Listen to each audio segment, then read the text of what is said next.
I'd like to call the meeting of our April 5th Agricultural Affairs Committee back to order. As my revolving quorum has somewhat been resolved. So item number 4 on the agenda is the site alteration bylaw.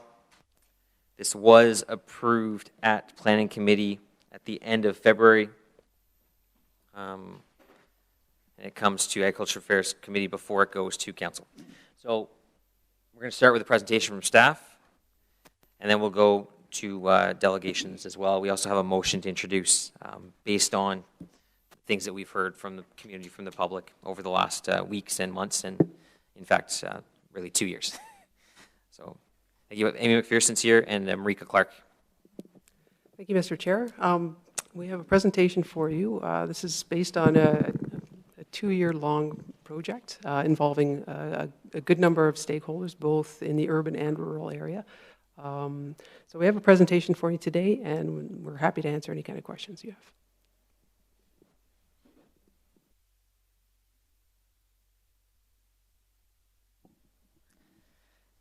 Good afternoon, Mr. Chair, Council, committee members.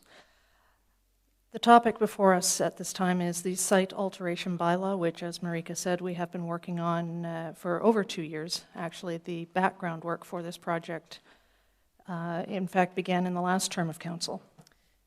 Site alteration, you'll see the picture on the slide behind you. That's a fair example of fairly extreme site alteration. Generally, the definition of site alteration, although it varies somewhat from source to source, does include things like the removal of topsoil, the alteration of the grade of land, filling, and in many cases also refers to the removal of vegetation.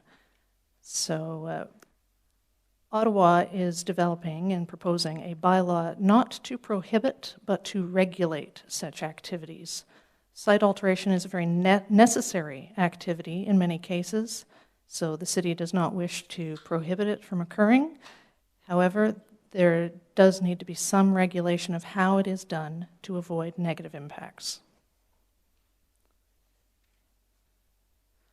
Our authority to regulate site alteration comes from the Municipal Act. Over 70 municipalities across southern Ontario have developed site alteration bylaws. Our nearest neighbor with such a bylaw is the City of Kingston. They've had theirs in place since 2008. Most of these, in fact all other municipal bylaws involving site alteration, include a permit system. Ottawa is not proposing to introduce such a system here. The other municipalities have developed those systems in response to very specific issues that affect them. Our issues are not quite the same. We do not have the same issue with people trying to import fill from Toronto that most of the Greater Golden Horseshoe municipalities are having to deal with. So we are not proposing a permit system to address our needs. Our official plan, first adopted after amalgamation, the first official plan of the city in 2003 had policies calling for the development of a bylaw to regulate site alteration. So this has been something that the city has intended to do for quite some time. In 2007, the city did adopt a drainage bylaw, which is a very scoped version of a site alteration bylaw. It addresses the potential impacts to drainage resulting from site alteration activities. The city also still has on its books 8 pre-amalgamation topsoil preservation bylaws intended to protect agricultural soils from being removed from lands. These bylaws, as I say, are still on the books, but have not been terribly effective at protecting the soils. And so we are looking, in this case, to replace the drainage bylaw and all of those topsoil preservation bylaws with a single consolidated site alteration bylaw.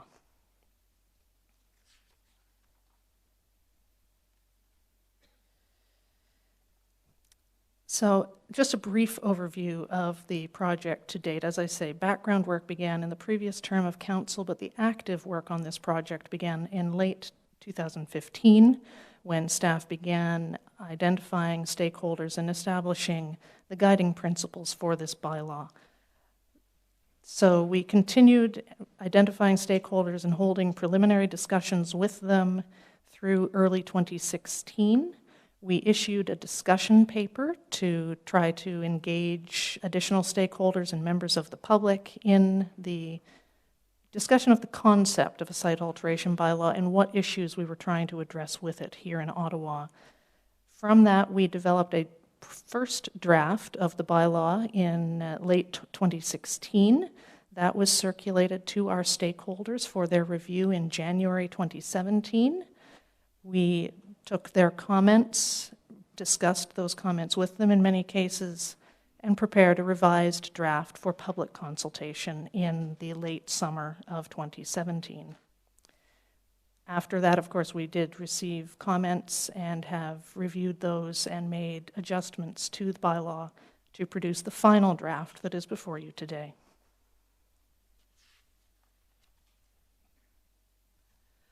I would like to recognize and thank the stakeholders who took time and made the effort to provide us with their feedback in meetings, through emails, and through their written submissions. We did, of course, engage additional stakeholders, but these are the stakeholders who really engaged with us in this project. We did, of course, reach out, as I say, to other members of industry groups and such that might have been implicated in this bylaw, but we did not receive written comments from them on this.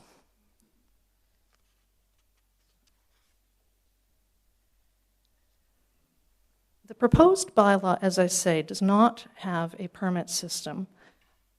It instead takes a rules and regulation approach. This is similar to the direction that the province has been taking with many of its regulations recently, where if you can establish a basic set of rules that will address most concerns and reduce the risk of impacts, then by asking people, well, directing people, rather, to follow those rules, you eliminate the need to review and approve every single activity that someone wants to do. So this is the approach we've chosen to take by establishing 10 basic rules on how site alteration is done.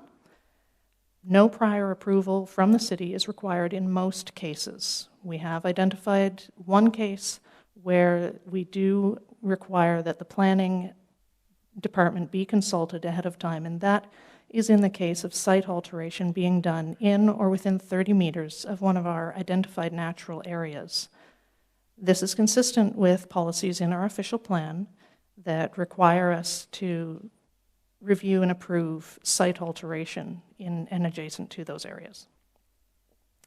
The bylaw aims to protect local drainage patterns. Again, that portion of it was carried forward from the existing drainage bylaw. It aims to protect our soils in the agricultural resource areas and the identified environmental areas and natural heritage features in our official plan. We have provided exceptions for normal, everyday activities that we feel pose little risk. Of course, farming is a major exemption in the bylaw, and farmers are exempt from most of the rules. Landscaping, yard maintenance, woodlot management, these are all activities that are similarly exempt from most of the rules in the bylaw. Developments that have been reviewed and approved by the city under either the Planning Act or the Building Code Act are also exempt from some of these rules. They are instead bound to follow their conditions of approval, and the bylaw can be used to enforce those conditions.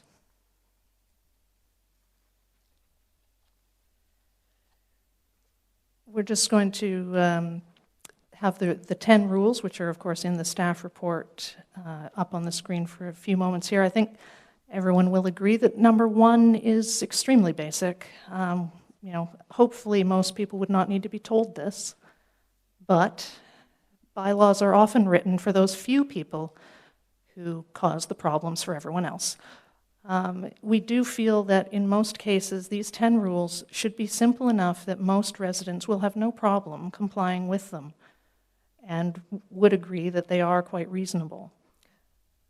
There will be information provided on the city's website regarding these rules. We will be issuing brochures as well to all the client service centers so that they can be handed out with building permits and referred to when people come in with questions about applications and what they might need to do. So we are planning to provide information to residents on how to comply with these rules. And certainly staff would be able to answer questions as well. So here are the remaining rules. As I say, it did come out to a nice, neat, round number of 10. And I would draw your attention to the last 3 rules, which do apply to most residents, but in almost every case where it's a simple residential project, these are either not likely to apply or would be extremely simple to comply with. You'll note the use of the words where necessary, and that's intended to provide for flexibility. If there's no need to worry about sediment and erosion occurring on a small urban property, for one instance, then it would not apply.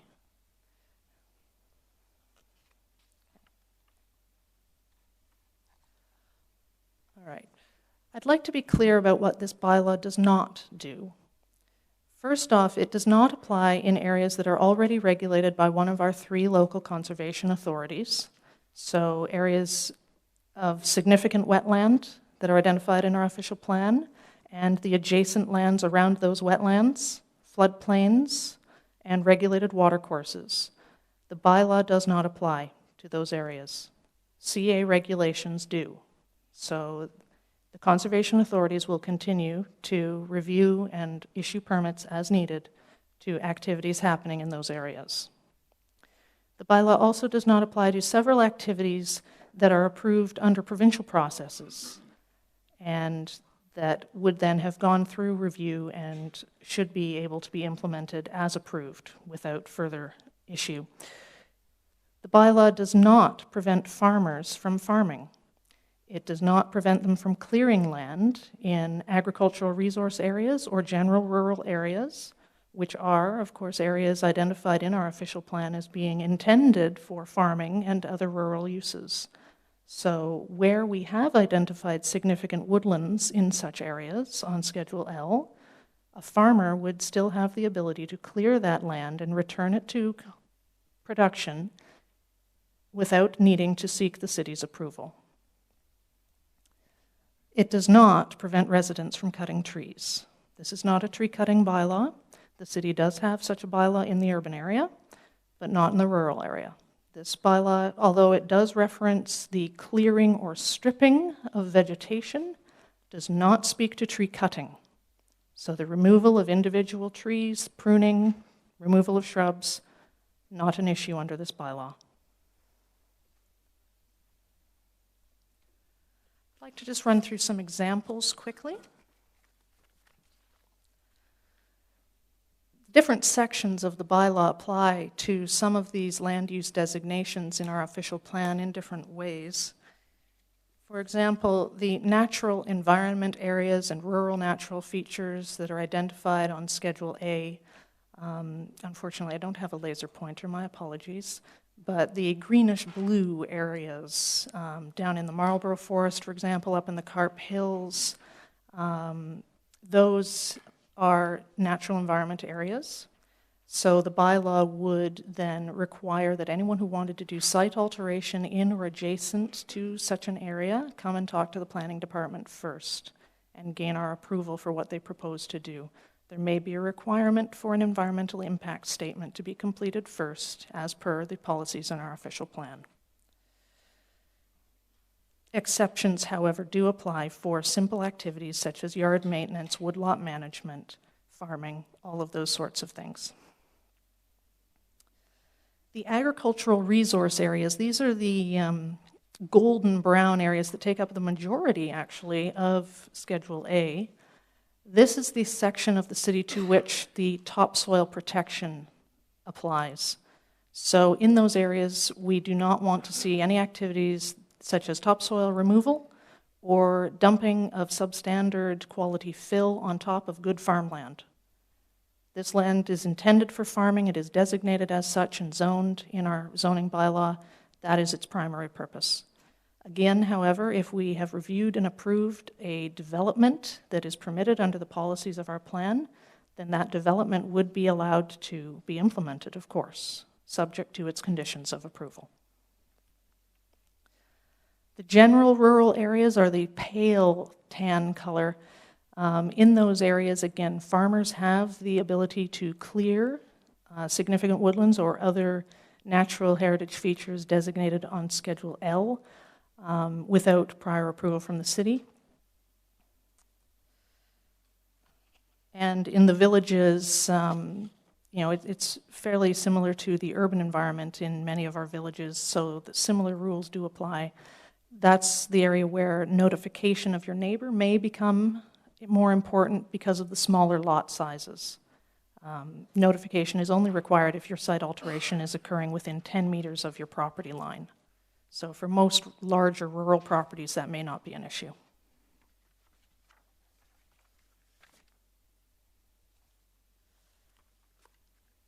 An additional word about our natural heritage features. This is an excerpt from Schedule L in the official plan. The green blotches show natural heritage features such as significant woodlands and significant wetlands.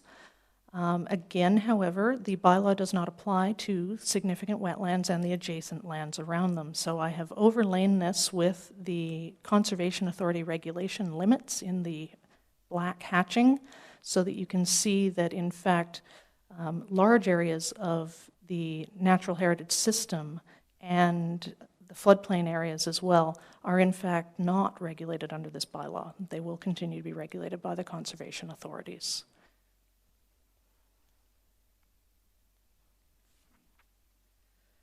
In closing, we would like to recommend that the committee approve the bylaw.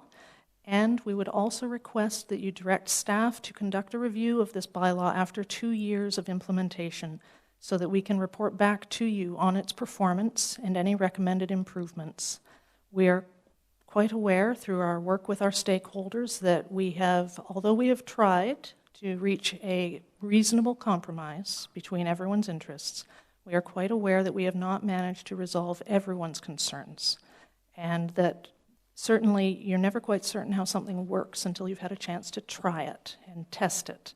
So we would very much like to be able to come back to you in 2 years and make those recommendations for any improvements that we've managed to identify in that time. Thank you. All right, thank you. As I mentioned at the start of the meeting a couple hours ago, we do have some delegations on this. I do just... members of this committee have heard a lot from residents. We've been involved in the process for this in the different iterations as it's been developed. So we've heard a lot of the concerns from some of our groups. I think 3 of the groups, definitely 2 are covered here today. The ones that were listed on here, the Woodlot Association and the Landowner Association that were a part of the consultation process. They're here to speak with some concerns regarding how it's sitting before us. But we do have a motion that Councillor Chantieri will put forward, and I'll just ask him to introduce it because I think it starts to address some of the concerns that we've heard to date, and it gives us an opportunity to maybe work to address those concerns before it gets to Council. Councillor Chantieri, do you want to just introduce that, please? Yes, thank you, Mr. Chair. And basically amended to the document 1, the draft site alteration bylaw. If I could read the whole motion, just to put it in context, where section 10 of the draft site alteration bylaw is shown in document 1 of the report concerns protection of the natural environmental within 30 meters of any designated natural environment area, urban natural features, or rural natural features area, or any natural heritage feature identified on the city's natural heritage system overlay. And whereas some rural residents have expressed concern about the potential restrictions on their ability to manage their lands if this restriction apply, and whereas the report was considered and carried by Planning Committee at the meeting of 27 February 2018. Therefore, be it resolved that the Agriculture and Rural Affairs Committee refer this matter to staff with request to amend Document 1 so that Section 10 only apply to the area generally delineated by the closest municipal road or natural boundary 2 kilometers outside of the urban boundary as shown on Schedule A of the official plan. And be it further resolved that staff include a map showing how the boundary line is applied as a schedule in the bylaw and bring the report back to Agriculture and Rural Affairs Committee in such a time as permitted consideration prior to Council on May 23, 2018. There be a further resolve that the Agriculture Rural Affairs Committee direct legal staff to review the text of the draft bylaw to add it possible improvement to clarify normal farm practice before the bylaw is brought back to Agriculture Rural Affairs Committee in such a time as permitted consideration prior to Council on May 9, 2018. And Mr. Mayor, maybe I want to promote you today. Mr. Chair, as we saw the last few years in those areas was subject to become urban or potential to become urban. We saw some activities on those property, and really we had very little to be able to stop some of that. So I'm hoping with this motion, it'll give the ability for the rural practice or the rural farmers or rural residents to continue the practice with their land and to put a stop for some of those future land development with this approach. So hopefully that will address some of the concern we heard from our residents. Thank you, Mr. Chair. Thank you. And following delegations, I think we're going to, after what we hear, I think I'll likely be adding some further direction to the aspect of legal services, specifically around the agricultural exemption and one section on drainage to make sure that we're capturing all the aspects of what our own internal department does when it comes to drainage operations in the city. So we'll go right to delegations. It's our first delegation is Mr. Ted Wood.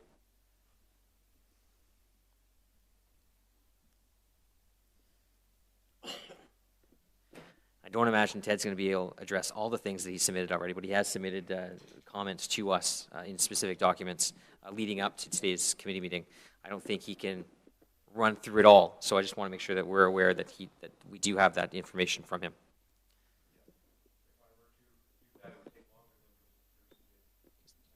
Just press the button there in front of you.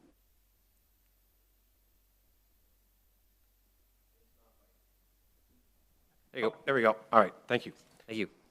Good morning. Thank you, Chair, for giving me this opportunity to address the committee. I didn't bring a CV, so I didn't realize that was required, but very briefly, I am not a lawyer.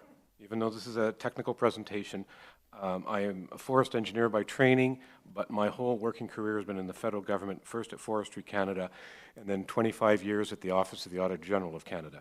So basically, I've spent my whole life looking at legislation and understanding it and then applying it to people. I appear here today as a private citizen. Earlier in the week, I sent a full analysis of the issues with the proposed site alteration bylaw to the committee administrator for your information. I hope that you've had a chance to review this. This presentation is based on that report. There seems to be confusion as to whether the proposed site alteration bylaw applies to farming. As currently written, it definitely does. In so doing, the proposed bylaw is not in compliance with the Farming and Food Production Protection Act, which says, and I quote, "No municipal bylaw applies to restrict a normal farm practice carried on as part of an agricultural operation." That's not enough for you. The Act has other clauses with which the proposed bylaw is non-compliant. The Act says that a farmer is not liable in nuisance to any person for a disturbance resulting from an agricultural operation carried on as a normal farm practice. Unfortunately, the proposed bylaw lists preventing public nuisance from site alteration as one of its objectives. The Act also goes on to say that no court shall issue an injunction or other order that prohibits a farmer from carrying on the agricultural operation because it causes a disturbance. The proposed bylaw has provision for city staff to issue a stop work order. I also found that the provincial policy statement with respect to the protection of natural heritage includes a statement basically that says nothing in the policy is intended to limit the ability of agriculture uses to continue. Very simply, this bylaw as written does not have the authority to impose the restrictions as listed in Section 10 and Schedule A, which most people don't realize apply to farming, on an agricultural operation carrying on a normal farm practice. Additional evidence, including from city sources, is also available if you want it. Fortunately, the solution's easy. All staff have to do to make the bylaw compliant with the Act and the provincial policy statement is include a clause in the definition of site alteration that states, site alteration does not apply to normal farm practices carried on as a part of an agricultural operation. I noted similar wording in other municipalities' bylaws. The bylaw should also include the full definition of agricultural operation from the Act and the definition of agricultural uses from the provincial policy statement. As a personal observation, if the drafters do not want to make this simple change to clear up any potential confusion, then it's clear to me that their aim has been to restrict farming all along. As it stands, enforcing the provisions of the bylaw, including an investigation, would inflict unacceptable and unnecessary harm to a farmer. I have some other possible issues if time permits. Time restrictions do not permit me to list all of the other issues with this bylaw, as you know. I've been at this for 18 months, and my old audit instincts kicked in. I've got a room full of paper. Councillors may wish to have staff address the following issues. The original publicly stated intent of the bylaw was based on Para 142 of the Municipal Act, which only lists the clearing and grading of land, including the removal of topsoil and dumping of fill. The bylaw could apply to cutting of trees as it's currently stated. Notwithstanding the briefing material presented to councillors, the bylaw does require written permission for activities in or within 30 meters of designated land. The clearing of land by farmers can only be for the return of land, which means the land had to already have been cleared once upon a time, and you have to be able to prove to city staff that it was cleared. The power of entry as currently written excludes dwellings, but does not define what a dwelling is. In addition, the city gives itself the power to enter other structures, barns, workshops, mobile homes, who knows? It's not defined. The bylaw conflicts with the official plan in paragraph 3.2.2.3. Thank you very much. I'm happy to answer any questions. Thank you. I mean, I know you've read the bylaw throughout multiple times, the different iterations of it too over the past 18 months. I know you recognize that there are agricultural exemptions throughout the bylaw. Your concern, of course, is that there's no overarching agricultural exemption, that some things are subject to the bylaw, especially specifically Schedule A. Correct. No, and I agree. I mean, this is something we've been looking at from the start, is that agricultural exemption. It's there on a lot of things, but I agree there's some ambiguity to that, and I think that's the challenge that you have. And I think it would benefit from a legal opinion as to how the Farming and Food Production Protection Act applies, because the way other municipalities have read that is they need a blanket exemption, and they put it right up front in the definition of site alteration. And then there's no discussion, there's no confusion. So you don't end up sending bylaw officers out to stop a farmer because it doesn't apply. All right. So again, thank you again for everything you've provided to date. Do we have any questions for Mr. Wood? No. So thank you. Yes. Mr. Chalchantiri.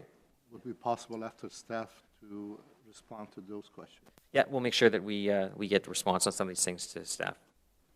Mr. Beltzner, who is here on behalf of the Osgood Ward Advisory Committee.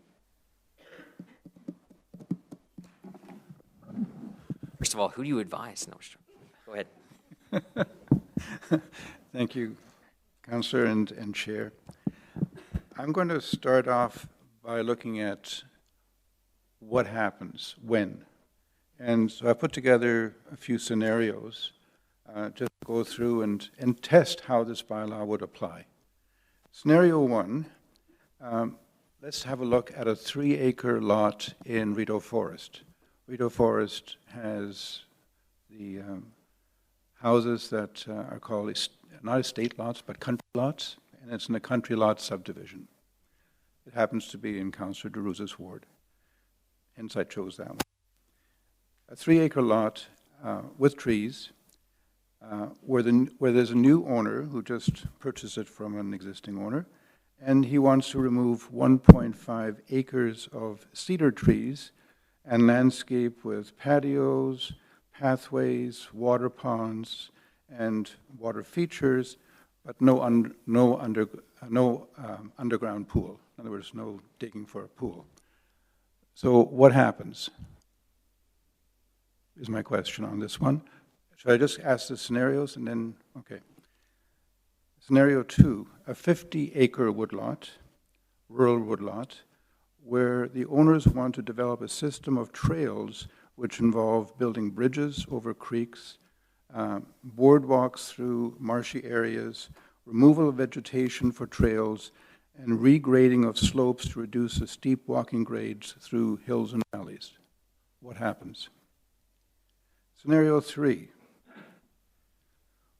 a rural commercial lot where the owner wants to A, pave a gravel laneway and parking area, B, expand an existing gravel parking area with a larger gravel parking area that involves adding fill and regrading. I didn't do that. Hello?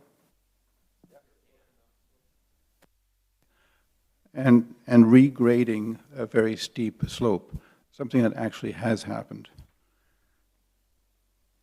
Scenario 4, existing country lot of 2 acres where owners want to clear all the trees and install solar arrays to power their property, and regrading the land for optimal orientation of the solar arrays would also be required. Scenario 5, a large distinctive tree on a residential rural lot in a rural village needs to be removed and the neighbor complains. Tree is completely on the owner's lot and some distance from the lot line. What happens? The last point I wanted to make is that there are terms in the bylaw that are not defined but are used. The term yard for a property is identified. A yard in a normal residential lot is clear in the sense from the lot line to the dwelling and all the sides. That's why you have a front yard, a side yard, and a back yard. But when you're talking about rural properties that may be 50 acres or more long or large, what is the definition of the lot? The yard, rather. A few trees have been used in the bylaw to say it's okay to cut a few trees. The question is, how many is a few trees, and what happens if it's more than a few trees? So these are the questions that come up through these scenarios, and what happens, what is going to happen in terms of the process with respect to the bylaw.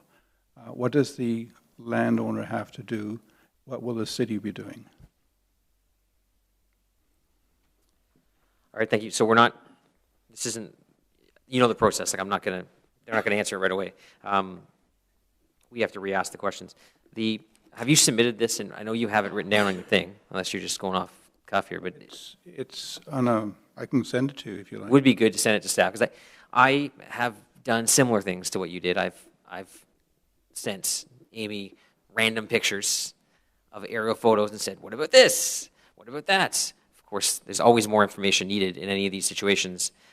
You've seen in the report, they have a sort of investigation process as to how they would look at something.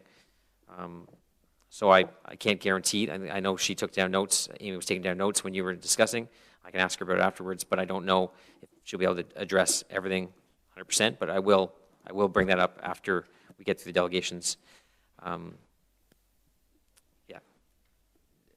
Question, Councillor Drews? Well, I hope that Amy took some notes. Some of the questions we can answer them after when we start question to staff. I want to thank Mr. Blatzner for coming here.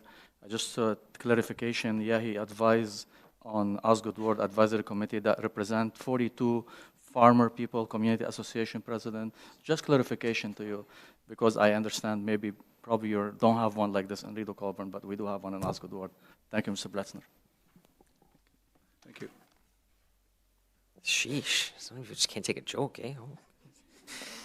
All right, so our next delegation is Shirley Dolan. And Mike Wesley, you're up next if you want to come up and sit down too.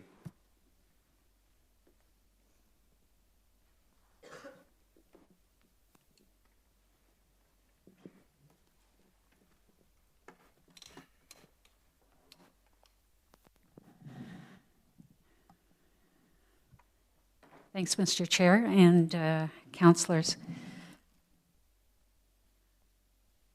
I wanted to say first off that the motion that's being put forward, I think, does help with some of the concerns that I had with the site alteration bylaw.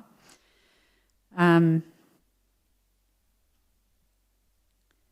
also like to say that I do support having an upfront exemption for farmland. I think that's been one of the issues.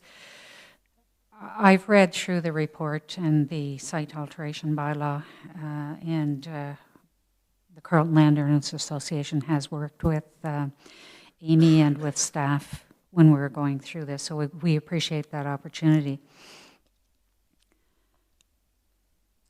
Later on in the process, I discovered something called the Natural Heritage Systems Overlays, and those are causing me quite a bit of concern, and I have to admit that today I'm even more confused about when I'm in and when I'm out. There are so many different names that these natural heritage systems go by, for one thing. I know it has been stated that if you are returning farmland to its natural state, then you're allowed to clear it. But what if you're not doing that? Do you have to seek permission? It's the whole, I know this is not a permitted system again, but sometimes it seems like it is a permitted system because you have to go and ask for permission. Mr. Belserner gave several instances where it's confusing as to whether or not you're allowed to do it. And I think for me, these natural heritage systems is one of the areas where it is most confusing.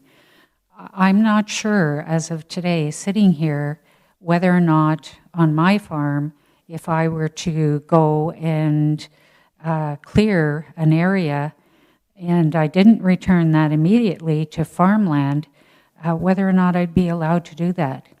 Even if I am permitted to do it, it's not clear to me whether I would have to go and check. The other issue I have is I'm not sure whether or not people understand the significance of these natural heritage system overlays. Would they know that they would have to go and seek permission to do something? I don't think so. In looking at the implications, I understand that the natural heritage system overlays are guidelines and that there is some additional work that has to be done to decide whether or not you're actually would be prevented from doing something based on the site alteration bylaw. So it's not just by looking at those L1 to L3 documents that you would be able to know whether or not you have to seek permission. You have to go and really find out whether or not you're in one of these areas. Now, one of the things that Ms. McPherson raised today was natural heritage systems and conservation authorities. I did ask one of the conservation authorities whether or not they had jurisdiction in natural heritage, and they said no. But today, I'm not sure that that's exactly true. And again, it's just the language, and I think not being able to understand the language. So I think part of your motion is asking for clarifications on those, and I do think that's good. I don't know why this thing, maybe I have Eli's mic, I'm not sure. It seems to be cutting out. One of the things I wanted to speak to was the effectiveness of the bylaw. I think everybody, all of the delegates, are in agreement that we want to preserve farmlands and we want to preserve the environment as well. I'm sure that this is the tool to do it. And I have here today, and I think I mentioned this in my document that I sent you as well, is there was a report that was done by the International Lawyers Association. Thanks, Eli. International Municipal Lawyers Association. It was done in 2014, and it does relate mostly to the Toronto area, and it does relate mostly to trying to prevent the dumping of dirty fill. But what they said in there is it was their finding in doing their study that the site alteration bylaw was not very effective. Now, we can only hope that this one that we have in the City of Ottawa is more effective in preventing destruction of farmland. So I think what we need to do is not to put the burden for that on farmers, because farmers, I think, are protecting their land. That's their livelihood, and so they're greatly,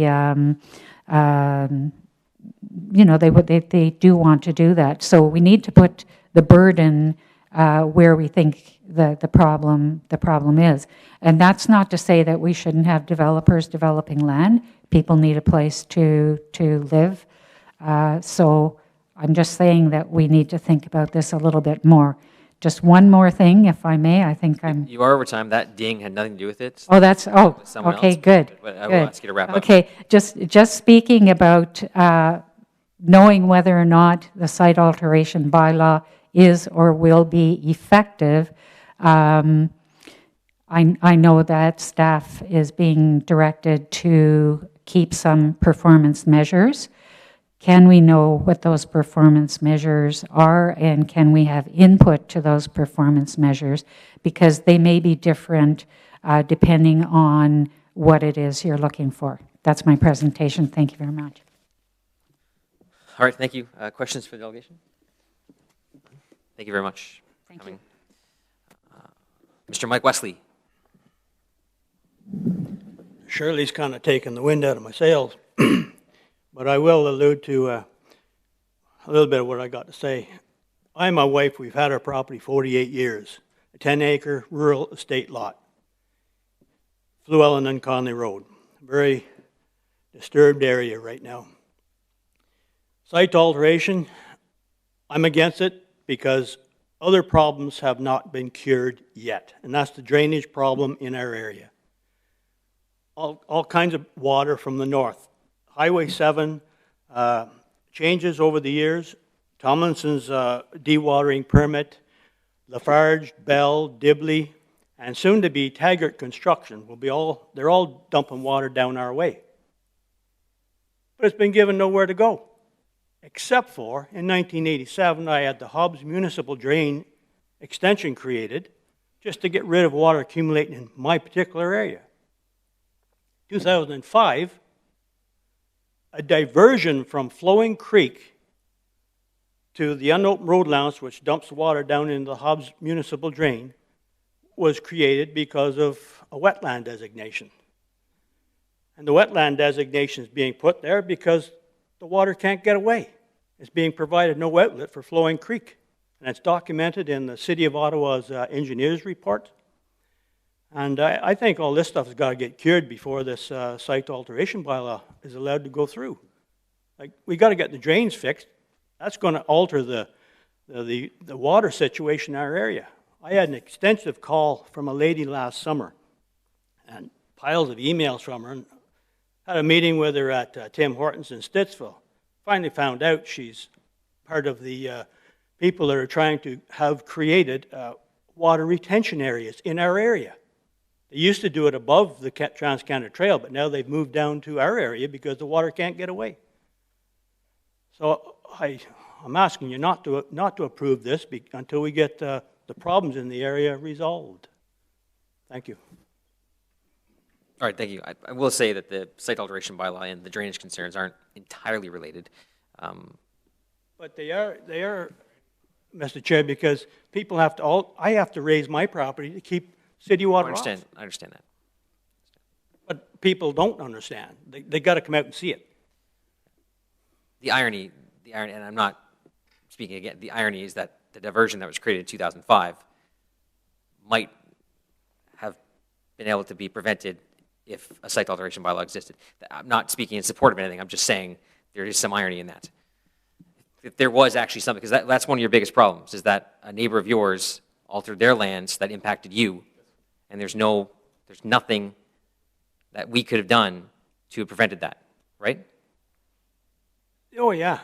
And that's one of the biggest challenges, is that something happened. We tried in vain to get the municipal drain done for Flowing Creek, but that ultimately failed because of cost overruns. Oh, I understand. Now the other thing what the city has done, you've raised Conley Road 4 feet to keep it from being flooded.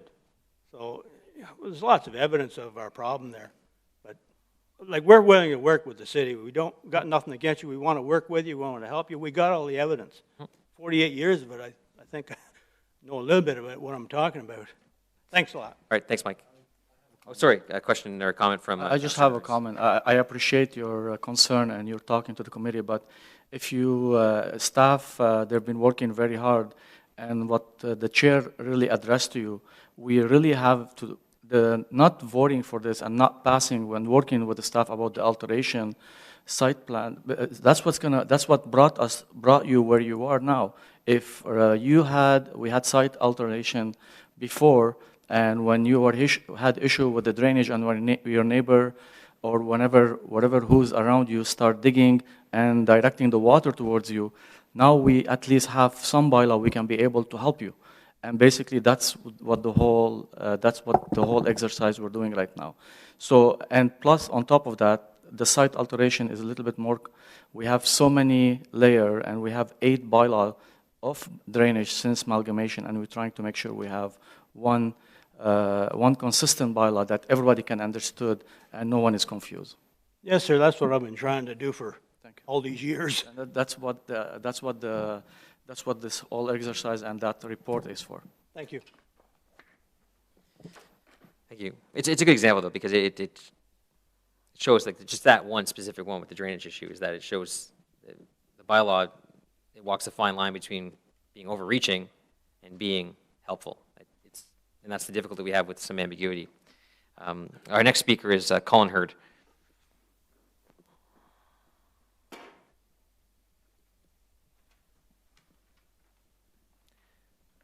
And the last speaker I have is Paul Johannes. Okay, you are here. Perfect. Thank you. Good, Mr. Chair, and committee members, thank you very much for the opportunity to speak. My name is Colin Heard. I'm president of the Northwest Goulburn Community Association and board member. And that, for those who don't know, is rural Stittsville.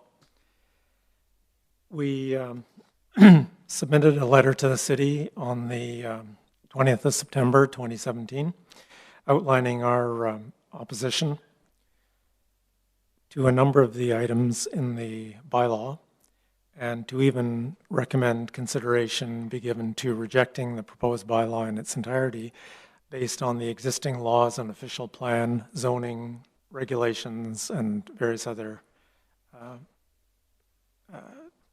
documents like that that are in place that already govern land use within the city. We're pleased to see that a number of changes have been made to the bylaw following our comments last year, and undoubtedly owing to comments from numerous other organizations and individuals as well. However, the main objection voiced by members of our community was in reference to the powers of entry for inspection given to the general manager. The fact that a city employee would simply be given the power to walk onto private property without permission, previous communication, or warrant, ostensibly to carry out an inspection, which could result from even a minor complaint, was unanimously considered unacceptable. For one thing, the identification of the city manager is generally unknown to the public, I would think. What identification does he or she carry? Would the manager be allowed to send one of the staff in their place? What identification would that person carry? The following statement, and I'm going to quote this, is from one of the members of the Northwest Goulburn Community Association, and does, we feel, summarize the whole issue very succinctly and compassionately. And I quote, "It is our concern that a bylaw giving anyone, including city employees, unrestricted access to private property is, aside from obvious legal and privacy concerns, an opportunity for fraud and potential harm to our children. Even the police require a warrant to inspect property. And neighborhood watches function because neighbors are aware of what is going on in their immediate neighborhood. Since many city employees do not wear uniform, they are not instantly recognizable like the police, firefighters, hydro or gas company employees, who typically phone to announce their visits. As an example, imagine a scenario in which a man wearing a dress shirt walks into a homeowner's yard a few minutes after the family car drives away. A neighbor, watching from her own deck, asks the man if she can help him. The man replies, "I'm with the city. I'm just doing a routine inspection." The neighbor might ask to see identification, although anyone with a color printer can create a believable ID card, but is more likely to simply wish him a good day and ignore him. The man could be a thief searching for weaknesses in the home perimeter, for example, open doors, unlocked windows, that sort of thing. It could be unlocking the back gate to allow access from an alley or another street. He could even be a predator looking to kidnap a child. There have been several reported instances of fraudsters claiming to represent furnace installers or insurance adjusters to gain access to Ontarians' homes. We cannot support giving these criminals an additional vector by which to invade private property." End of quote. To close, we strongly believe this matter should be reconsidered and much better defined before the bylaw is approved by council. Thank you for the opportunity to comment. All right, thank you. Yeah, well, I'll make sure that we discuss section 12 with staff at after delegations. Our final delegation, do we have a question, sorry, for Mr. Heard? No? Our final delegation is Paul Johannes.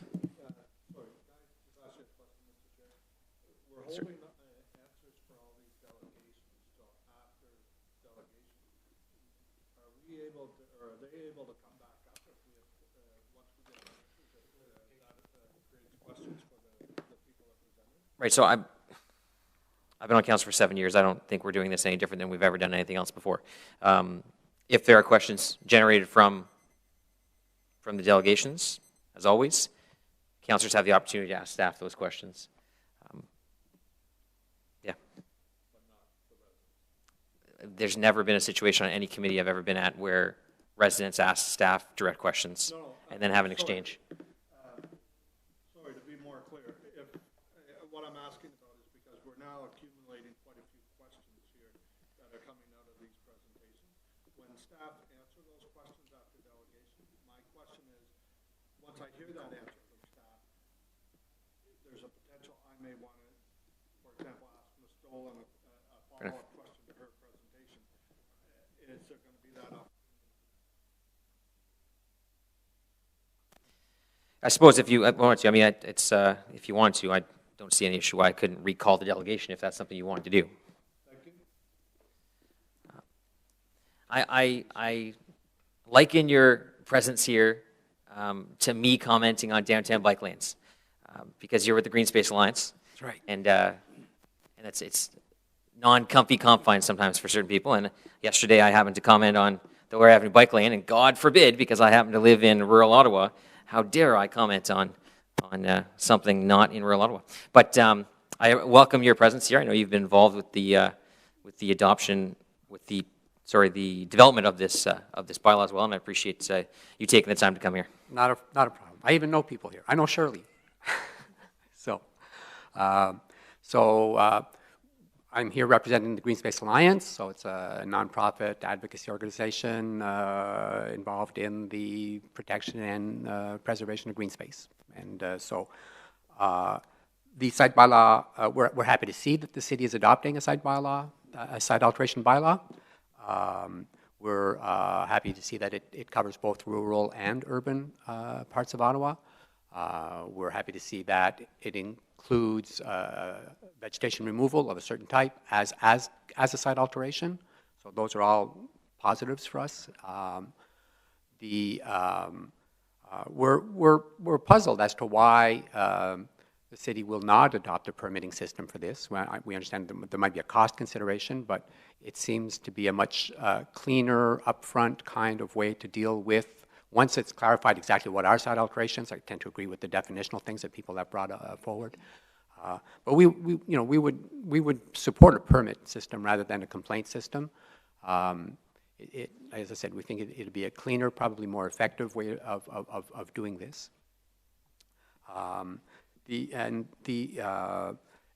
If not a permit system, at a minimum, there ought to be some kind of notice, some kind of pre-information, because otherwise complaints come in and you don't even know whether then anything has in fact happened or happening. So at a minimum, there might be some notification that at least the councillor would have a notice or something that yes, some landowner is planning site alteration in this location. So that if there are complaints, or at least there's some, it's not coming out of the blue. So we just think that it'd be useful to have some kind of pre-notice, if not a permit system. The last point I want to make, and I was so happy to hear Councillor Alchantiri's motion. One thing that the site alteration bylaw does not cover in its current form, and nor does the significant woodland policy as far as it currently stands, is clearing of woodlands in the immediate vicinity of the urban boundary in potential expansion areas, future expansion areas. If those woodlands are large enough to be part of the natural heritage system, yeah, they'll be covered. But if they're not, if it's a 5-acre woodlot, if it's a 10-acre woodlot, and it happens to be on some land that is a candidate land for urban expansion, it's not covered by this. There's nothing to stop this sort of preemptive clearing of woodlands in the immediate vicinity of the urban boundary. And we would like to see that covered somehow, because that is a concern. It's an issue. And having some kind of designation of this strip of land, this peri-urban piece of land, as something different, because most of that land isn't farming. It's not even in individual private hands. It's mostly already assembled in land assemblies held by developers. That there be some consideration given to this preemptive clearing. Because the day that this land becomes urban, then if all the trees have been taken off of it, you've got now an urban community trying to develop on this treeless plain, and it'll take 20, 30 years before it gets treed again. So it's only good planning to try and make sure that if there are woodlands that, yes, in a rural context aren't considered significant, in an urban context would be considered significant, that they be protected, that they be preserved and forward-thinking, used to try and bring something either in this bylaw or some other instrument that the city can use.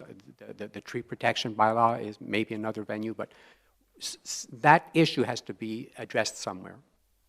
That's my presentation. All right, thank you. I know Councillor Hubley, Councillor Blais have questions for you. So Councillor Hubley.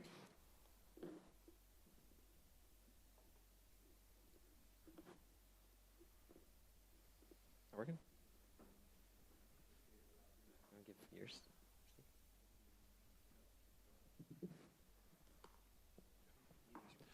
Thank you for your presentation. Just you're suggesting that we move to a permitted process. Did your group consider the impacts of making this a permitted process on the farmers? There's obviously going to be a cost. It's nothing's ever simple when government's involved, so there's going to be paperwork, approval processes and all that to a permit. Was that even considered? Yeah, we understand that there is a cost involved. For the applicant, perhaps, although that doesn't have to be onerous, there's a cost involved for the city just to be able to manage an additional flow of paperwork. However, it seems that every other municipality in the province of Ontario that has a site alteration bylaw has a permit system. We would be the only city out of all of them, so I don't see why it wouldn't be possible to have it in Ottawa. We also have a very large rural component to our city, so the fact that we may be different than other cities and have a little more respect for the farmers and not try to make a system too difficult for them to work with. Like, one of the things I'm concerned with what I'm hearing here today is the impacts on the owners of the land. As some of the presenters said, farmers, by their nature, are better conservators of the land than we are as a government. And so I fully believe that a permanent process here is not warranted, and I certainly wouldn't support it. So, thank you. Thanks. Councillor Blais. Thanks. I understand where you're coming from in terms of clear-cutting potentially developable land, and having mature trees in the community once it develops is obviously better than planting trees and it taking a generation for them to grow. Living in a community that's relatively new, I completely appreciate that and understand. How do you, though, much of that land assembly is on a generational hunch. It might not be in the boundary for 30 or 40 years. Right? The land developers, many of them, are taking a multi-generational approach to their business planning. Most of the developers in Ottawa are all family-owned businesses, as you know. If they wanted to harvest those trees and replant and have a forestry operation, if they wanted to harvest those trees and put it into agricultural production to get the tax deferrals but also get some income from whoever they might be renting it to, how do we, on what basis do we judge whether or not it's an appropriate removal of the trees? Do you know what I mean? Like, how, I think we're going into a slippery slope where we're judging a landowner based on who they are or what it is, as opposed to something else. And I'm wondering how you would recommend we find that balance. We can't be punishing people just because they build homes for a living. No, and certainly it is a very long-term play that the land assembly industry is involved in, and there are risks associated with that, of course. Not every bet is going to turn out. And so, I'm not sure that, mitigating that risk is not necessarily the city's job. However, there seems to have been many more instances of this preemptive clearing than otherwise productive woodlot management in this peri-urban area. People basically sit on that. A lot of it isn't even farmed anymore. A lot of it sometimes it's out for lease, and it's farmed even though it's owned by the land assembly, but a lot of it isn't. So it's really just kind of sitting there. But at the same time, I think the judgment that you'd want to apply is how significant is that piece of woodland in the first place? Is it really just second growth anyways? Is it just been, used to be farmland, and now it's in the last 30 years it's been grown over, and now it would never be considered significant one way or the other. If we were to apply the urban significant woodland rules, in other words, is it over 40 years old? Is it larger than a minimum threshold? That would give you, a way to say, well, okay, here's the bits that we would be considered, that we would be concerned about. Not this kind of overgrowth, not the cultural woodlands that are always regenerating anyways. So that would be one way. You're asking for some suggestions. That'd be one way to sort of apply the logic of the significant woodland that's applied in the urban expansion area, apply it sort of preemptively just outside the urban boundary. All right, thank you. Councillor Drews. Thank you, Mr. Chair, and thank you for your presentation. But you know, you gotta always balance, and I'm happy that you hear you want to balance. But the problem is, we're trying to create a bylaw, or we're trying to create to preserve a developer from coming to from urban area to rural area, or vice versa. But you are trying to also punish a farmer by you putting a permit system on them. First of all, they spend thousands and thousands of dollars to buy land. They have to clear the land to create more agriculture. And as you know, the agriculture right now in rural Ottawa, it's actually expanding because we have better technology, combiner. So they need that property, they need that land. And the farmer are responsible citizen, and they look after their property. In fact, they actually plant trees around their property to preserve erosion to the soil. So they're spending all that from their own dollar. They spend days and nights in farming, and yet we are looking, the group that you're representing, well, let's implement more bylaw. Let's put more policies, and let's put more layer. The thing is here we're trying to accomplish is to help them, actually, not to really put more policies and emphasis on them and get bylaw to go visit them every time they're cutting tree or moving trenches, because they know the land. They buy the land, they understand the property, they know where the water going. So I really appreciate lots of people in the city of Ottawa. They actually, I hear it day in and day out, that they come to our rural area, they're enjoying driving their bicycle, and they have no problem taking a beautiful ride in our rural area. But then every time they see an operation or somebody's clearing their property, we start getting the phone calls. And that's what we're trying to avoid here, because we need to help our farmer to actually provide us with food and to keep the agriculture farming going. I'm not trying to take it on you. I'm just trying to tell you, we need to balance the city of Ottawa different than other municipality. If you look at the city of Ottawa, we have urban and we have rural, and we're massive geographically. So always the cookie cutter doesn't work everywhere. So we try to have some respect for that. I understand, and I would like to that doesn't really characterize our position. If the bylaw would not apply to normal agricultural operations, and we know there's a definitional issue, and that has to be clarified. So there would never be a permit required anyways, because it doesn't apply to agricultural operations. It would only be in those few cases outside of normal agricultural operations where there is a true site alteration that requires attention. Then applying for a permit and getting a permit, to me, would be less of a hassle than all of a sudden just reacting because there's been a complaint. Somebody just drove by your place and complained. If you've got a permit, you're okay. So I just think it would work better. I'm neutral on it. It's not a green space or not. I just think it's a better system. All right, thank you. Thank you for your time.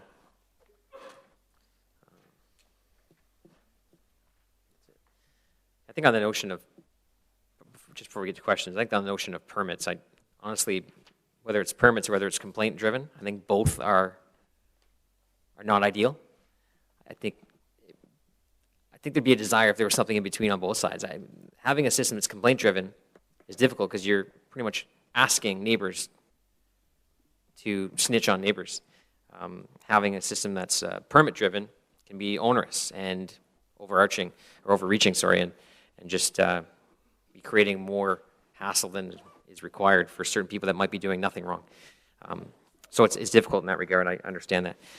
Just to go back to some of the comments that we heard today, I want to touch on Section 12, Section 13, on the power of entry.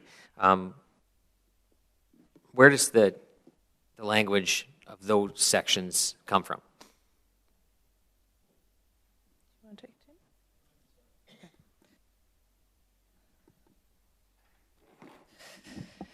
Thank you, Chair.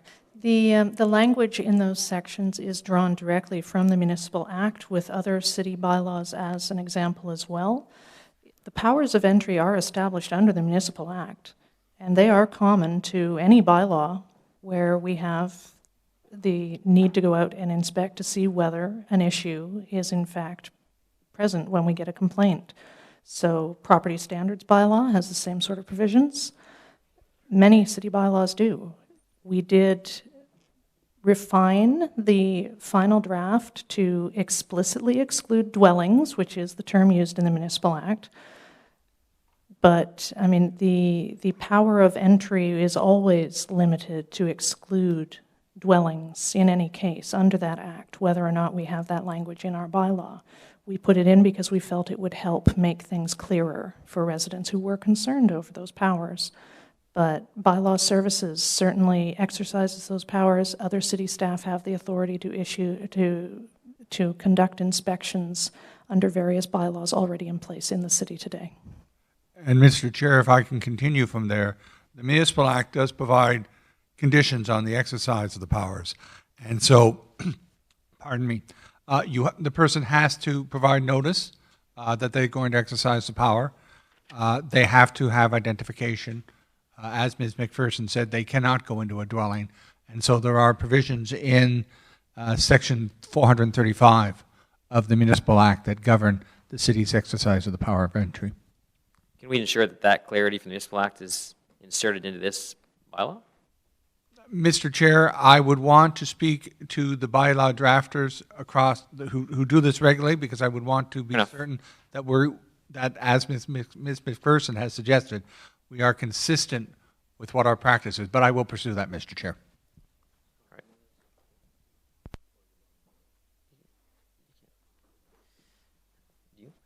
Yes, Councillor Hublich has a follow-up question to that line of questioning. Thank you. It goes to what one of the presenters talked about, where someone might walk on the property and say they're from the city. What I'm understanding from what you're saying, Mr. Mark, and the staff person, it'll be bylaw, so therefore it'll be a City of Ottawa car, and they would be in uniform. So we wouldn't have, like, you don't foresee the scenario where someone dressed like yourself or myself are going to walk up and flash our city ID and want to inspect a property?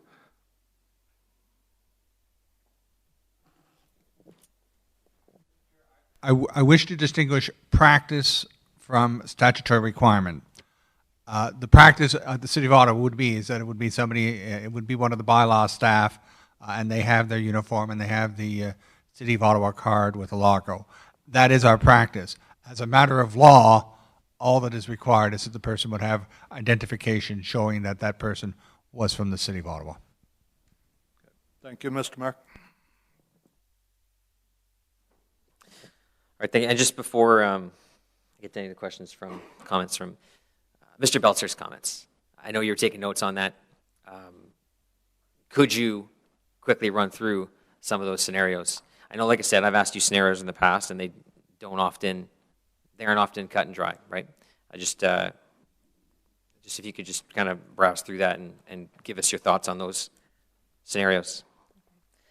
Let's start with the easy one, shall we? Scenario number 5, where a resident has a large distinctive tree on their property and wants to cut it down and a neighbor objects. That is not a matter for the site alteration bylaw. Cutting down a tree is not site alteration. That might be an issue if they were in the urban area where the urban tree conservation bylaw applies, and that is in fact where we use the term a distinctive tree. That's a defined term in that bylaw. But that bylaw does not apply in the villages at this time. So there would be nothing in terms of a bylaw preventing the resident from cutting down that tree. So as I say, that was the easy one. Let's see. Rideau Forest Estate lots. I'm somewhat familiar with that area, having worked there in my previous life as a consultant doing the environmental impact statement for that development to occur prior to coming to the city and joining the planning department. The Rideau Forest development is in a rural natural feature. So it is largely built out at this point. The lots exist. Landowners buy the lots, go in, build their homes. Any conditions of approval long since discharged. If a new landowner was to buy one of those lots and decided that they wanted to clear their portion of, as Mr. Belsner said, 1.5 acres of the 3-acre lot, which we know has happened and does continue to happen. Not everyone likes to have, cedar bush all over their property. That's landscaping. So even though it is within a rural natural feature, they're landscaping their yard. Yes, it's rather extensive landscaping, But in so doing, they are not removing the rural natural feature from the landscape. They're removing a part of it, yes. But again, landscaping, which is exempt from the requirement. So they would not need our approval to do so. I would assume landscaping argument would also apply to the 50-acre scenario in a Absolutely. putting a trail system through Yep. 50-acre. I mean, just as an example, Mr. Wesley has 10 acres and he has a trail system through his property, and I think that would be the same Yep. same sort of scenario in which Yeah, a trail system for recreational purposes would certainly be considered landscaping. If it's to facilitate the management of the woodlot as well, then again, that's woodlot management, also exempt from the requirement to get our permission first. Some of the rules would apply in terms of sediment and erosion control where necessary. But again, if they're crossing a creek, I would caution that if the creek is regulated by the Conservation Authority, then they might want to check with the Conservation Authority to see whether any permits are required to install a crossing, whether that counts as an alteration of the waterway. Similarly, if it was a municipal drain, they should consult with our drainage superintendents to ensure that their crossing was adequate and not constraining the function of that drain. It doesn't change in this bylaw, though. No, no. So yes, the 50-acre property, if all they're doing is installing a trail system, then we would expect them to follow the rules in the bylaw. Let's just review here. So obviously, not working on someone else's property, check. Not causing drainage problems for their neighbors, as for example, if they are installing crossings on waterways to make sure that they're not impeding the flow of the water. Following any other applicable rules. In some cases, we have species at risk concerns that landowners should be aware of. They may need to deal with the Ministry of Natural Resources and Forestry on that. For example, if they have butternut trees in that woodlot, they want to be careful not to remove any without permit. But again, that's between them and the province, not us. The productivity of soils obviously wouldn't apply in that particular case.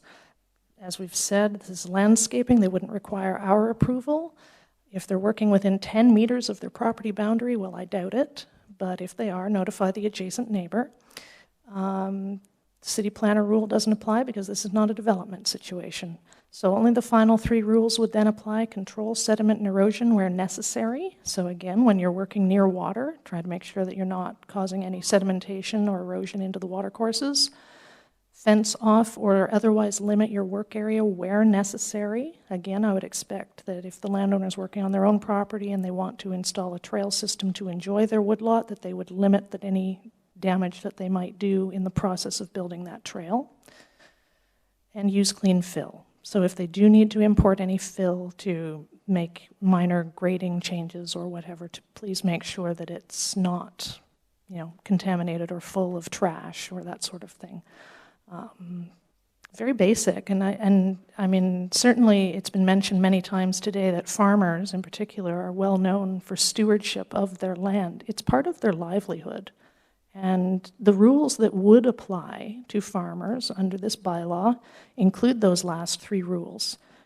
Best practices for farming cover those. Obviously, no farmer is going to import and use substandard fill on their land that they use to farm. No farmer is going to allow sedimentation and erosion to occur. That's their livelihood, running off or blowing off the field. So we fully anticipate that any farmer would have no issue whatsoever complying with these rules. I think I would just say, I know there was other examples. Maybe if Mr. Belcher can share those with Ms. McPherson, then you can have that exchange sort of. I mean, you've seen the answer to a couple of them, 3 of them. If you could just share them with her, and then you can have that discussion, offline kind of thing. Yep. May I say those were very interesting examples. Thank you, Klaus. Questions to staff? No, she just answered very well. Thank you. Okay. Yeah. Councillor El Shantiri and then Councillor Drews. Oh, I picked the one that doesn't work, sorry. Early, Ms. Dolan asked me a question, and I really didn't have the answer, and I hope you can clarify it to all of us here. So let's see, I live on 5 acres, and I want to do some work with the 30 meter from environment, let's say across the street from me or across the road from me is wetland or protected area, do I need to come to the city for consultation or a permit, or I can just do the work on mine? Because if you measure the 30 meter, maybe across the road is closer to, so can you explain that? And, or we need to clarify this in a language with legal before the next council meeting? Councillor, it would depend on the nature of the work. Certainly, as we've said, landscaping, yard maintenance, putting up a fence, any of these, working on your private services in terms of construction or maintenance of those services, all of those things are exempt from that rule. So you would not require permission from the city ahead of time. If there was some more major type of site alteration that was still not related to a development, and I'm having trouble thinking of an example on a 5-acre lot that would meet those criteria. But in that case, if the person was to contact the planning department, we would follow the same sort of rules that we apply when we're reviewing whether an environmental impact statement is needed in a development scenario.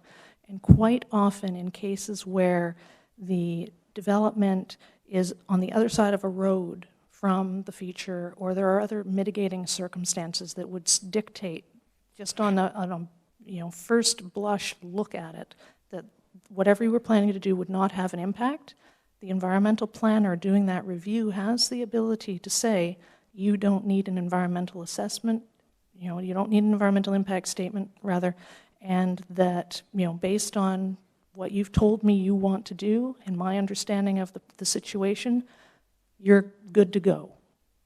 And that would be the full extent of it. So certainly if people are confused whether the rules apply, they can contact a development inspection officer or information officer, as they would for any other project. I've been briefing the DIOs, and they will have the brochures available, so they can help people work their way through this if there are any questions about whether or not the rules would apply.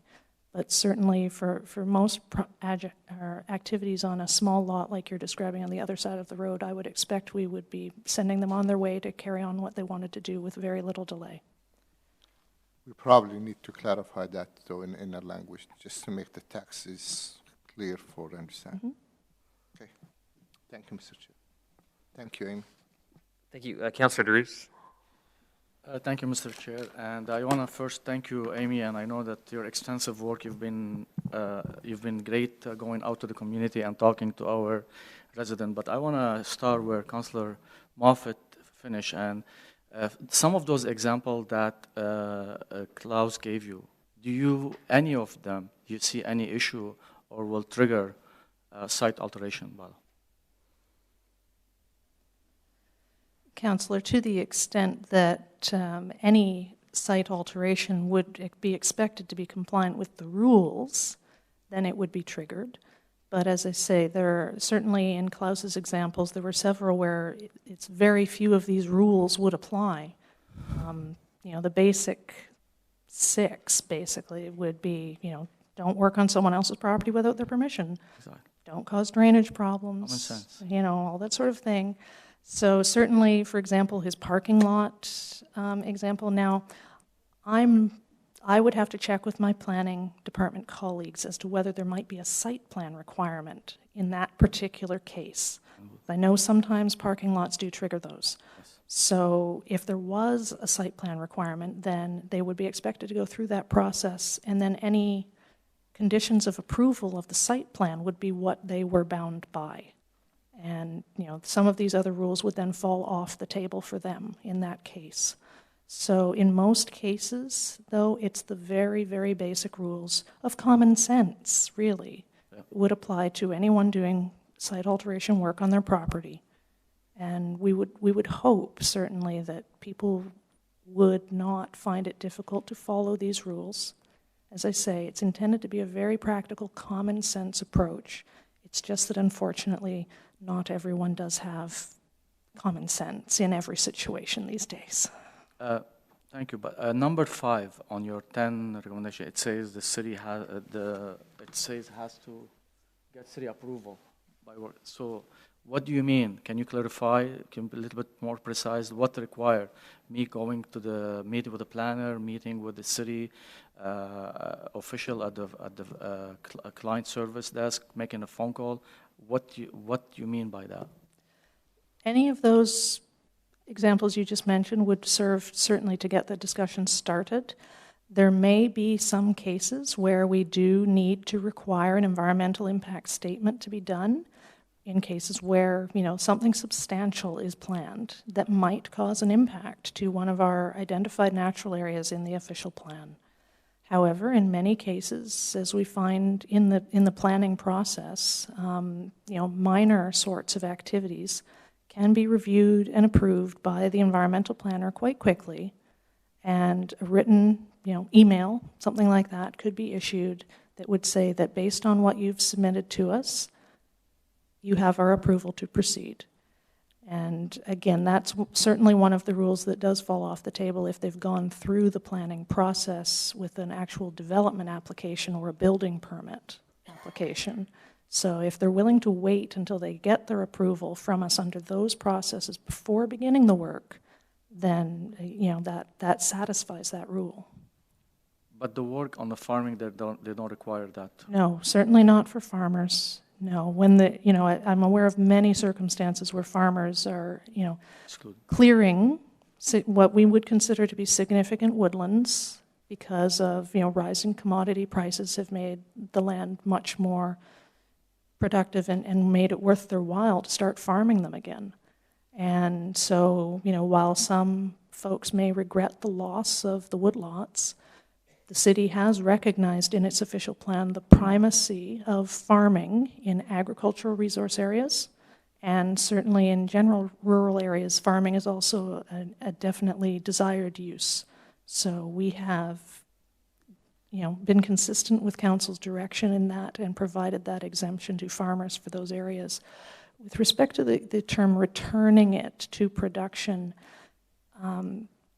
let's be frank, city staff are quite well aware that given Ottawa's long history, most of the lands in the rural area have been attempted to be farmed, at least, at some point in their history. Ottawa has very, very few truly old-growth woodlots and other long-established natural areas. The natural areas that we have designated for environmental preservation are still on the landscape because they really couldn't be farmed. There was no way. So, or they were in large extent in public ownership for a long time, like many of the lands in the Marlborough Forest and those sorts of areas. So that's where we do maintain the primacy of environmental protection in those areas, but in most other areas of the city, the general rural area and the agricultural resource area, those woodlots are much younger for the most part, and so farming is elevated there. I appreciate this clarification. As you know that the farmer and the people in rural Ottawa, they always have an anxiety when you hear about new policy or changing in anything. They don't, change is always hard on anybody, right? But there is, can you clarify the bylaw that right now, if let's say someone clearing his property, and as you know, farmer it takes them time by the time they got a contractor or somebody to come to clear their farm. And I understand their exam, but just to give you an example of where people are having an anxiety. So let's say this farmer is cleaning his prepping, he got a contractor, people coming out to clean his property. As you know, it's a process for them, and they also have to make sure that they have a good weather because Mother Nature is a challenge to them also. And the work start right now, and then someone make a complaint or make a call on this farmer or on this property. Right now, we know as a councillor when we get the phone call in our offices, because we know we get them first, and then they start calling bylaw, they start calling 311. What is this going to translate to the new bylaw that we're implementing? And I understand where you're coming from, and I understand that they're exempt. You and I, we know that. But is it the 311 people that are going to take that call? Are you going to send a bylaw now to stop to the farmer, say, hey, hold on, what are you doing? You don't have a permission. Or, yes, give us permission, but for now, stop your operation. These are the 2 hours or the 1 day. Right now, if we have a neighbor, if we call bylaw in any circumstances in rural Ottawa, you need a day or 2 to have a bylaw up there to investigate the situation. Is this what we are trying to create right now? Are we going to create nuisance to our farmer, or we're going to hold up their operation? And these are where the misleading and the language that we are, as you know, like we're the committee here sitting discussing this, and as some delegation you heard from them, they might be wrong, they might be right, but there is so much translation and wording in this bylaw that's not clear, and that's what is creating this anxiety. So can you give me an example? So can you tell me how the process will proceed if someone call you or call 311 on someone when we implement this bylaw? Certainly. There is a flow chart in the staff report that shows the basic process, but I have been working closely with 311 operatives to ensure that they will have the correct information in front of them to direct those calls. I will say that the Rural Affairs Office has very kindly offered to field all rural-based calls, all the rural-based complaints, unless, of course, they're drainage-related, in which case they'll go to the drainage guys. But in those cases where someone's calling to complain about something that a farmer is doing, the instant they say the word farmer, staff's antennae are going to go up. And certainly the Rural Affairs Office is very familiar with what's going on out there in the rural area. If the call is complaining about a farmer clearing a natural area, that's where we can stop the complainant right there and say, excuse me, you did say that your neighbor is a farmer? They're allowed to do that under this bylaw. The farmer never needs to know a complaint was made in that case.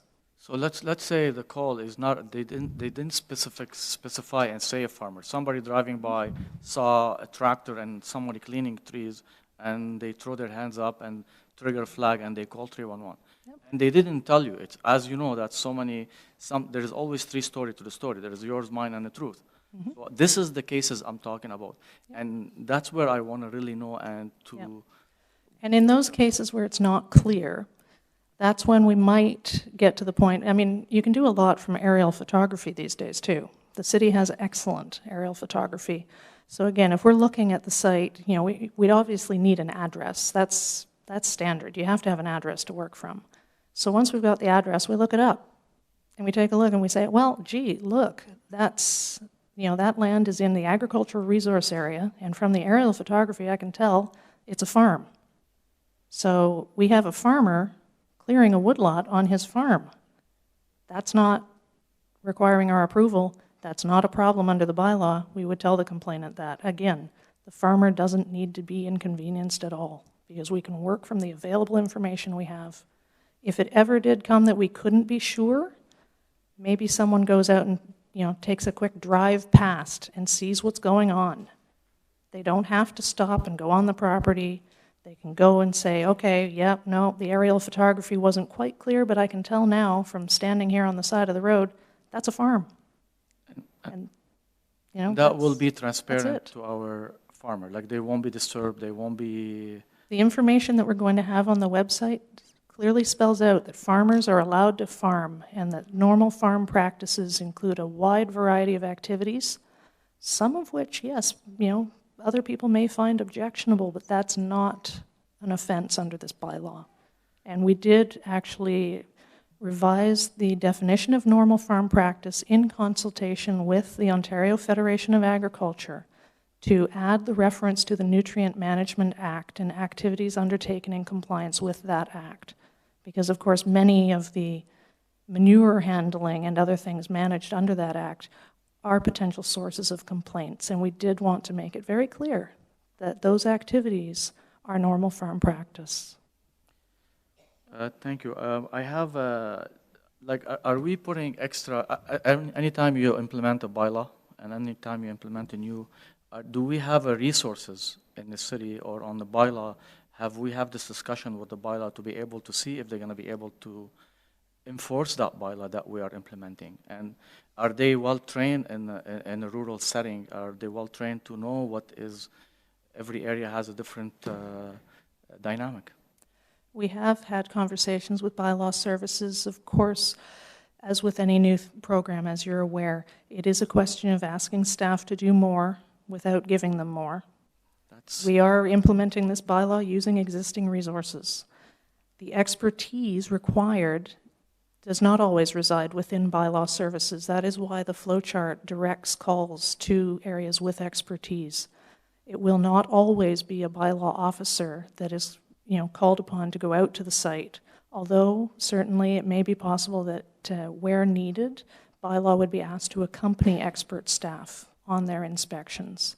But in many cases, the judgment call, in most cases, the judgment call on whether an infraction has occurred does not rest with Bylaw Services. It rests with the expert staff.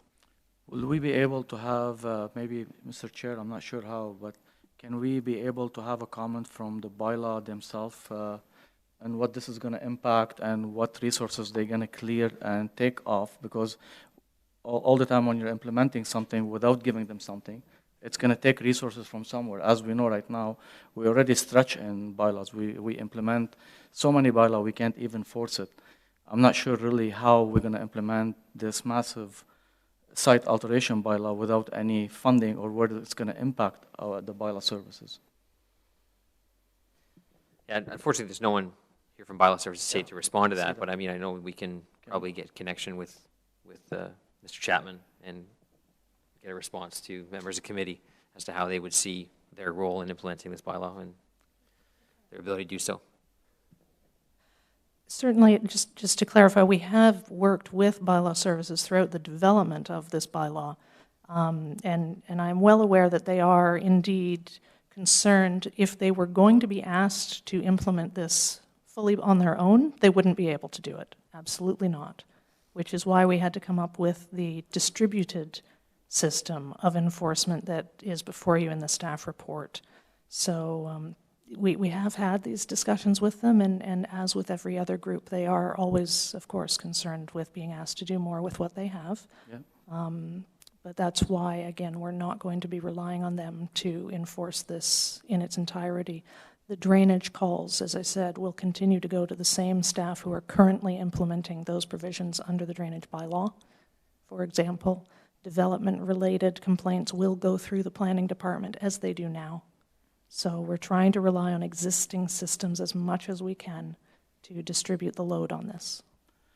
Thank you. I want to thank you a lot, and I hope that we have some. I still like to hear from the bylaw before this go to council.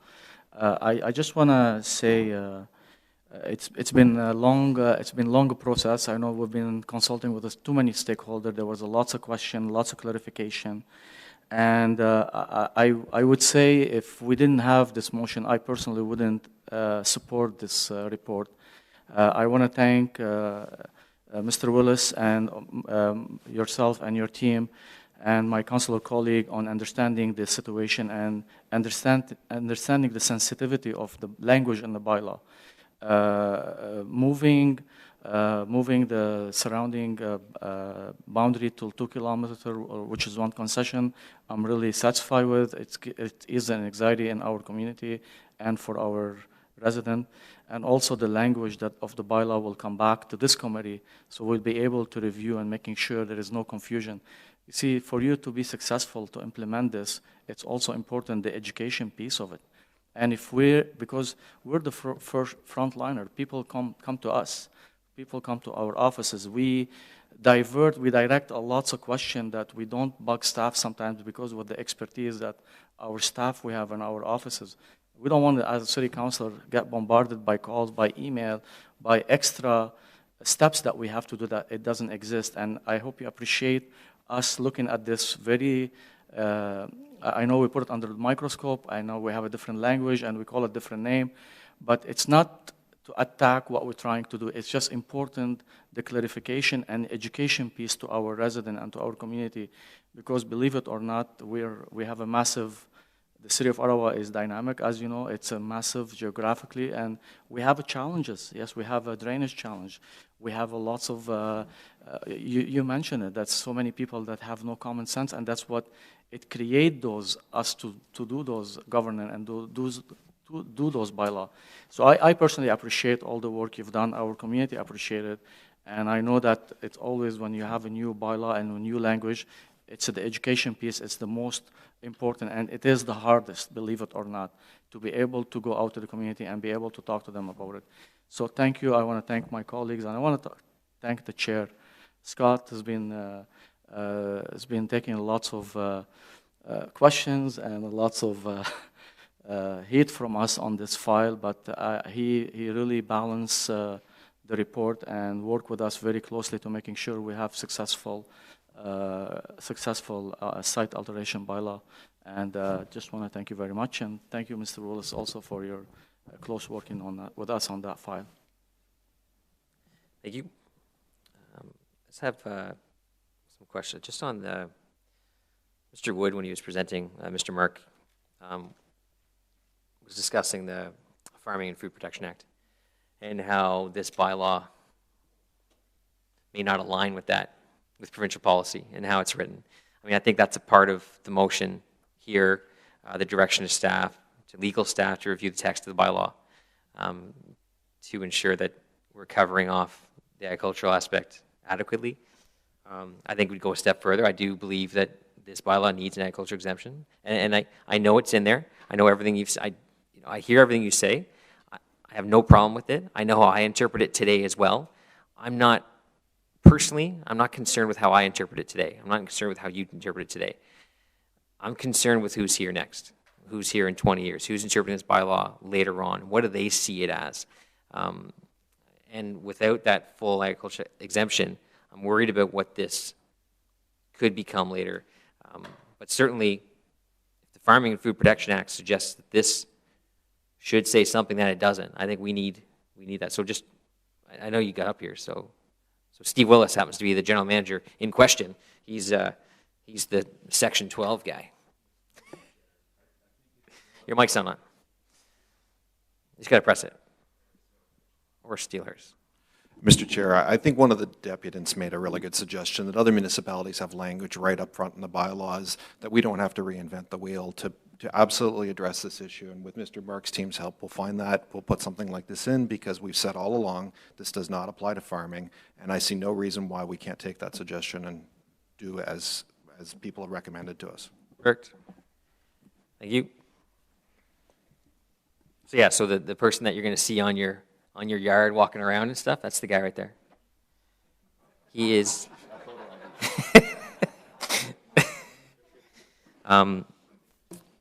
Okay, so that actually covers off a ton of that.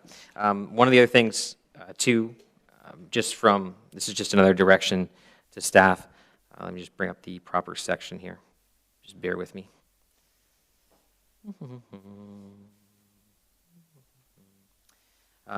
Section 24H, which is the portion that speaks to drainage.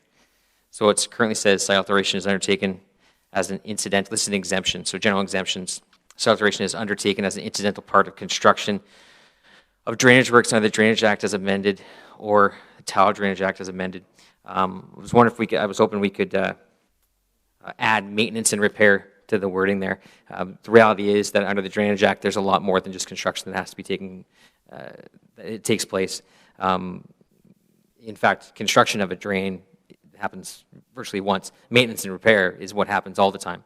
And the worry here is that we have a document, a report, or a bylaw that is actually making it more difficult for another one of our city departments to operate and function properly as they field requests from residents on the maintenance of municipal drains under a provincial legislation.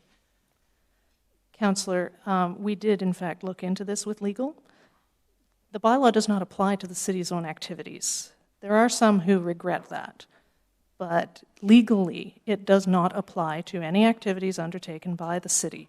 So any work done on a municipal drain to maintain or clean it out is exempt already. Fair enough. So, but that's not an argument not to add the words maintenance and repair to the bylaw. The only reason why it wasn't added in the first place is because that is the exact wording from the Municipal Act. They specifically, explicitly exempt construction, But for whatever reason, they do not mention the construction, the maintenance aspect of it. As I say, in our case, that may, it doesn't matter because all such work is done by the municipality. It may be in other municipalities that it's not. Perhaps that's why that wording isn't there. My direction is to add it. Yeah. To add those two words to that section 24H. Just cover it off. Whether we're covering it off twice, I'm not too concerned. But yeah, to have that clarity so that our own staff who might have concern about this, feel that that's been addressed.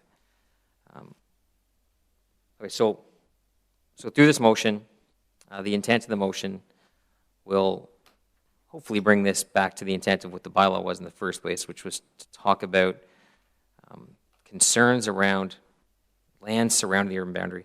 I know there's some concerns with lands outside in the general rural area, but I don't feel that Section 10, I felt that Section 10 goes a bit farther than it needs to. Someone doing some work on lands that are 30 kilometers away from the urban boundary, I don't think should have to worry about how Section 10 applies to them.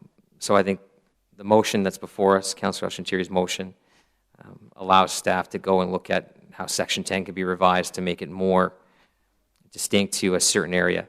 It's not perfect. I'm not going to pretend it's perfect, but I think it's a better step than what we have before us. As for the text of the bylaw, the motion also requests that the actual text of the bylaw come back to us. It comes back to us at the start of May, and then goes to council on May 9th.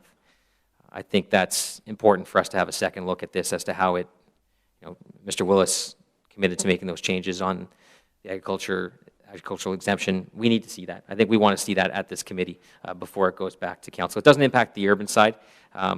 Whatever happens, whatever planning committee's approved that pertains to their mandate at their committee, we're not touching that.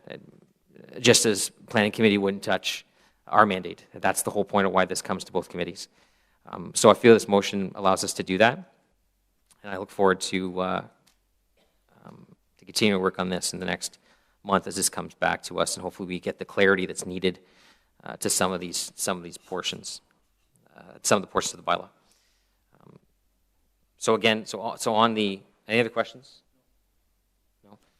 On the amendment, or on the motion, Councilor Interior's motion, carried, and then on the report as amended, carried. So again, all things considered, this goes to, it's an awkward process, but this goes to council next week, and then it comes, is that correct? This goes to council next week, but then it comes back to ERAC on May 3rd, and then back to council May 9th. As awkward as that is, that's the process that this will go through. All right, so that's good. Back to the agenda.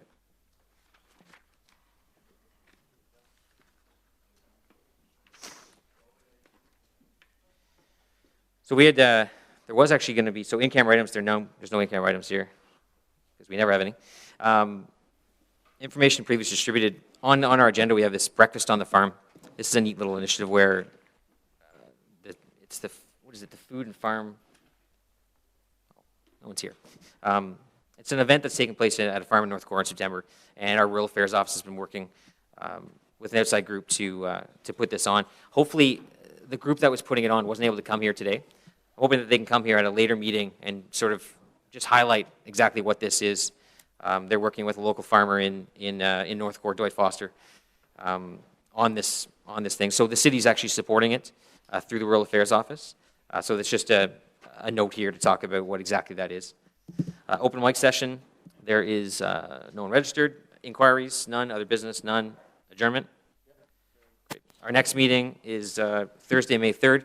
While we will have the site alteration bylaw back, it's also anticipated that the Hard Rock application on Albion Road is going to be on that agenda. So we'll see you then. Thank you.